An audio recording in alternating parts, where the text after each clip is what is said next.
Everyone, I'm Leslie Gould, Executive Director of the Greater Beverly Chamber of Commerce, and today we are zooming in with Tim Bakland. He is the head of school for the Waring School right here in the heart of Beverly. Tim, thank you so much for joining us today. I'm really excited to talk to you about the future workforce and future, quite frankly, human beings on the planet. I think this is really critical. So talk to us about, let's just jump right into it. Talk to us about what is so unique about the Waring School. Well, Leslie, first of all, thank you so much for having me. It's an honor to be here, and great to continue these connections with the Chamber of Commerce and Beverly and the larger world. So it's a real pleasure to be here. Waring School, we're a small school of about 160 students, and we're 6th through 12th grade. And the first thing I think of when someone asks me what distinguishes Waring is the fact that we have full school community experiences. We thrive as a community. We ask students to learn and be together in mixed age groups, 6th graders with 12th graders, tutorial and advisory groups that mix students among the ages. We're a small enough community where students don't raise hands in class. They call their teachers by their first names. So it's quite relational. And it's a rigorous place. So we hold students to a very high bar academically. And yet the learning is driven both by curiosity and passion among students and teachers, but it's also driven by the relationships between students as peers, mixed ages, and by students and their teachers. Okay, you brought up a word that I feel is critical when it comes to learning. And quite frankly, in my job especially, like I think about, it's so important to be curious. Because if you're not curious, you're going to stay still. That's how I feel. Okay. So what kind of students come to the Waring School? What does your student look like? What's your typical student look like? Who are they? Yeah, the student who comes to Waring and thrives is really someone who, I'd go back to that word, who's curious, obviously who has strong aptitude for learning, but who's curious and passionate about any given number of things. So there's no one typical Waring student. I think the passion for an area of interest is really important, whether that's playing the violin or being an athlete on the soccer field, or robotics, which is a relatively new program at the school. We have more and more roboticists, young roboticists, who at least are passionate about what's behind robotics when they come to the school, and then it fits into that world. I think that's the most important thing, is that a true love of learning in the student, which is really innate in all human beings. We try to provide the environment where really just being yourself and being willing to jump into that curiosity, share it with others, share it with your peers, and share it with peers who are older than you, because you know that you're going to get that wonderful feedback and engagement from even seniors if you're a new student here, where that's really what's paramount. Obviously, you need to have the academic chops to be here, but really without the curiosity and passion, this place wouldn't work. Talk to us about the system of narrative evaluation. What is that all about? It's one of the distinguishing features of Waring, and people ask us about this all the time. We don't give letter grades, so we're a middle school and a high school, and students who graduate from here go off to amazing colleges. We have our slate of colleges for this graduating seniors now all decided. Our students aren't graded. We believe in the power of narrative evaluations and teacher feedback, both in person and in writing, as opposed to an A or a B, because no matter how strong a student is here, there are always areas to work. So a narrative evaluation allows someone, for example, in the humanities side of things, history, English, literature, to really get into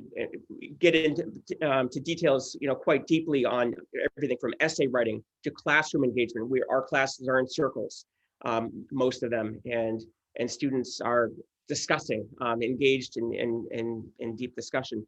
So students' classroom experience, the students' ability to write an essay, to argue a point. Sure, we give tests, we give assessments, and those may be reflected in the narrative evaluation. But really, the evaluation gives the teacher an opportunity to get into great depth about the student's progress, goals, goals for next semester, goals for next year, and how we continue to develop. Colleges have a very good relationship with us, and because we're among few schools who do this, we actually get a very close read by college admissions officers who Waring has established a relationship with. Talk to me about I'm going to ask about the cookie cutter kind of kid that might come to your school. There may be a perception that it's only for the wealthy who can afford it.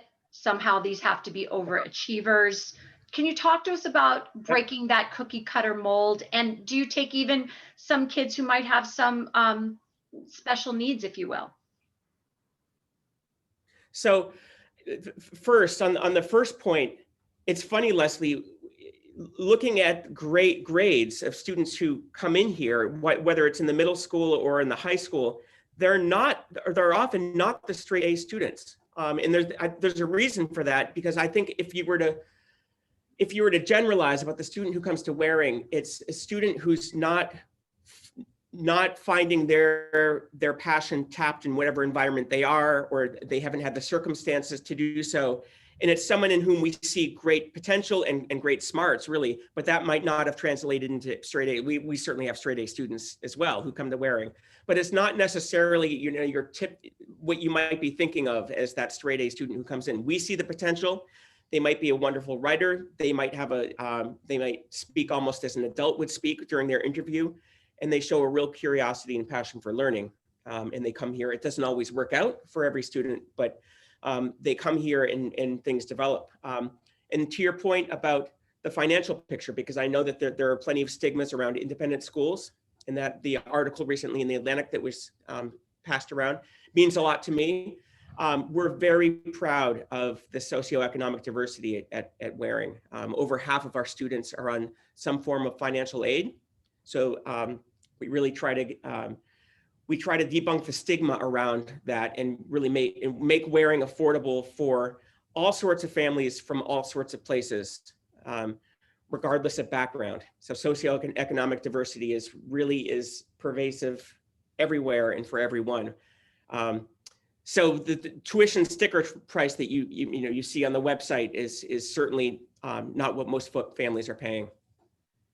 And I appreciate that, and I'm glad we covered that topic. I also love the fact that the kids are interacting with kids of all ages, because a fourth grader is gonna, or a sixth grader is gonna think that the 12th grader is really scary. So this is all really good, because in life you have to deal with people of all ages, and usually you end up having friends all ages. I've got friends who are older than me and friends who are much younger than me. So it's a great skill to have young.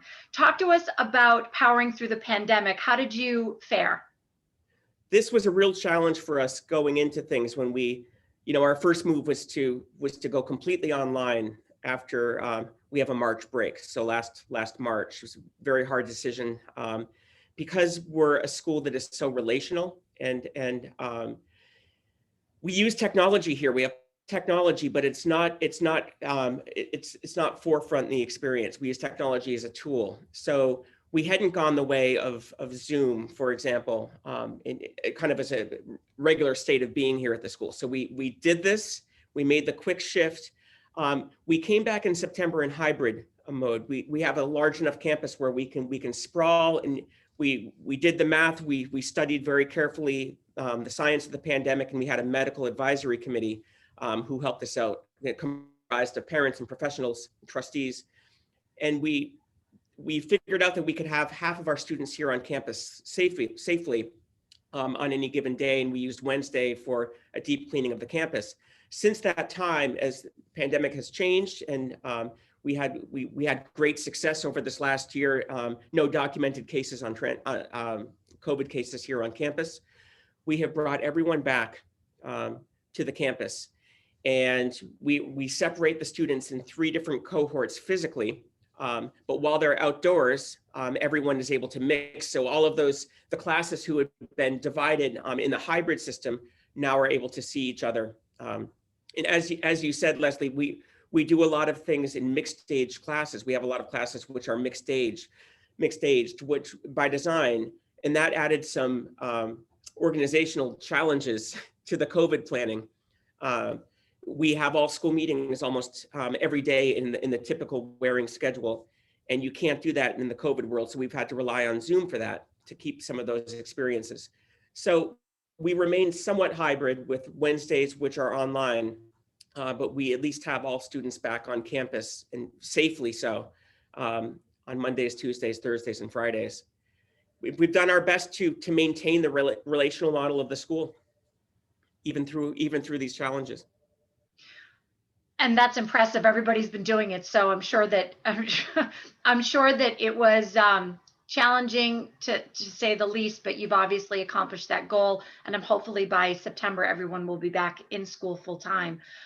We only have about 30 seconds left. I'd love to know personally, I believe you've been at the school in some capacity since 1984, correct? Even graduating yourself from the school. Not to date you. I'm an alumnus. I met Waring School really, I think 1987. So okay. You're close. It's been many years. I'm an alumnus, yes.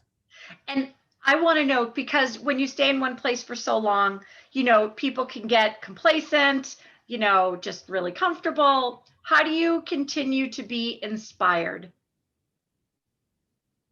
What I love about this place and why I've stayed and why I'm inspired here is because Waring's a school that is ever changing. We're not nostalgic. I'm not looking back to 1987. The founders' spirit themselves, Philip and Jose Waring, never founded a school that was supposed to be static. And they always wanted to grow. They wanted to add more students. And they're so happy to see our changes, our new building, our new programs that we've introduced. So I'm inspired by other people and what they hold as passionate. And that leads to a school that's ever in development, ever changing. Tim Bakland, thank you so much. Head of school for the Waring School. We're so grateful that you're a member of the Greater Beverly Chamber of Commerce, and I'm honored to get to know a little bit more about you today. So hopefully this relationship will definitely continue way past this strange world that we've been living in over the last year. So thank you so, so much, and we wish you all the success. Thanks for joining us on Zooming In. Thanks so much, Leslie. A pleasure. See, that was easy, right?